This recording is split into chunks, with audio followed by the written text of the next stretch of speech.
yours, waiting on the sexy flow. Come get it all, are you gonna make me yours? Waiting on the sexy flow.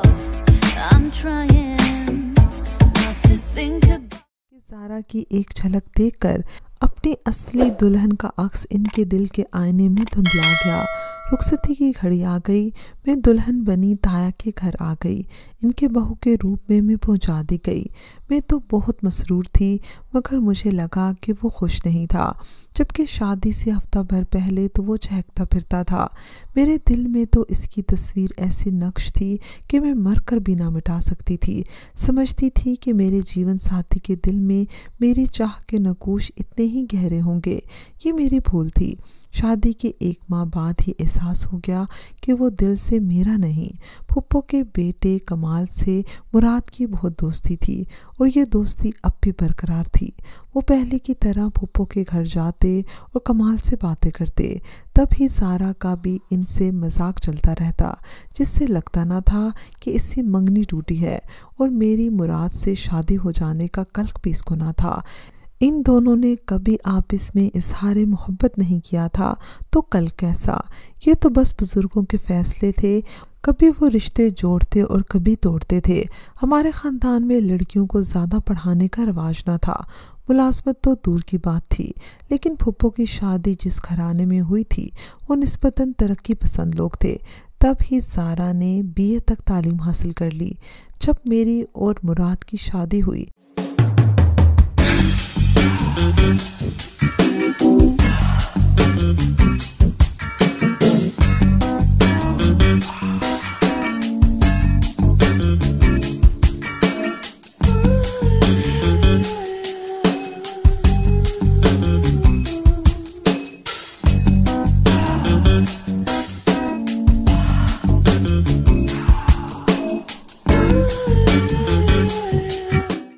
के 6 माह बाद ही इसने मुलाजमत की जिद पकड़ ली। फुप्पो ने बेटी की खुशी के लिए इजाज़त मांगी और वो नज़दीकी शहर के एक बैंक में जॉब करने लगी। ये रिवायत से बगावत थी, लेकिन ताया और अब्बू फुप्पो की वजह से ज़ारा को इजाज़त देने पर मजबूर हो गए थे। मुराद को मुलाजमत की ज़रूरत न थी, वकालत भी वो शौक किया करते थे।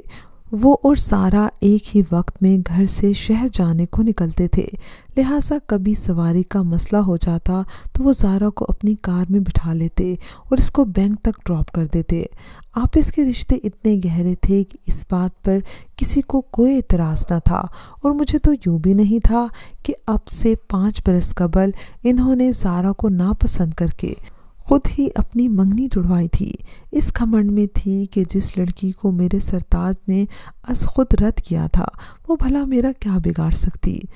खबर न थी कि मायूं वाले दिन का वो लम्हा फिर से इन्हें जोड़ने के हवाले से एक जंजीर बन चुका है। वक्त गुजरता रहा।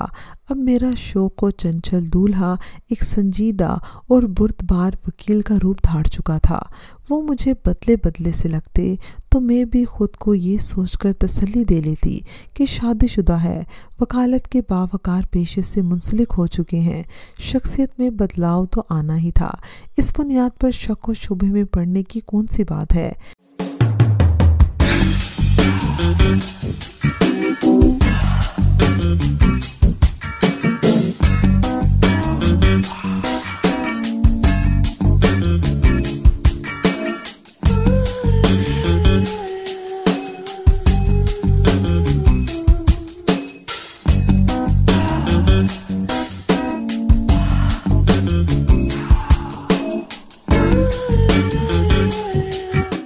एक रोज़ ताई फुप्पो के घर से आई तो मुझे कुछ फिक्रमंद लगी। कहने लगी, बेटी तुम बेफिक्र रहो, मैं कभी मुराद को दूसरी शादी न करने दूंगी। ताई की इस बात पर मैं हैरान रह गई कि ऐसा वो क्यों कह रही हैं और यह सब कहने की क्या ज़रूरत थी। मैंने ताई से दरियाफ्त किया, आप किसके बारे में बात कर रही हैं? ज़ारा के बारे में, इन्होंने जवाब दिया। लेकिन तुम इस बात का तस्करा कभी भी मुराद से मत करना, वरना तुमसे इसका हिजाब टूट जाएगा और वो तुम्हारी परवाह करना भी छोड़ देगा। मैंने अपनी सास की बातों को संजीदा ना लिया कि बुजुर्ग कभी कभी दूर अंदेशी में वहम पाल लेते हैं। चंद दिन ही गुजरे थे कि फुप्पो के शहर में शिफ्ट होने की बातें होने लगी। ان کا کہنا تھا کہ میری بیٹی کی جاب شہر میں ہے، اسے آنے جانے میں دقت ہوتی ہے۔ تایا ابو کا ایک مکان شہر میں تھا جو مدت سے خالی تھا، بس پھپھو وہاں منتقل ہو گئی۔ درمیان والی دیوار گرا کر تایا ابو نے اپنا گھر بڑا کر لیا اور شہر والا مکان پھپھو کو دے دیا۔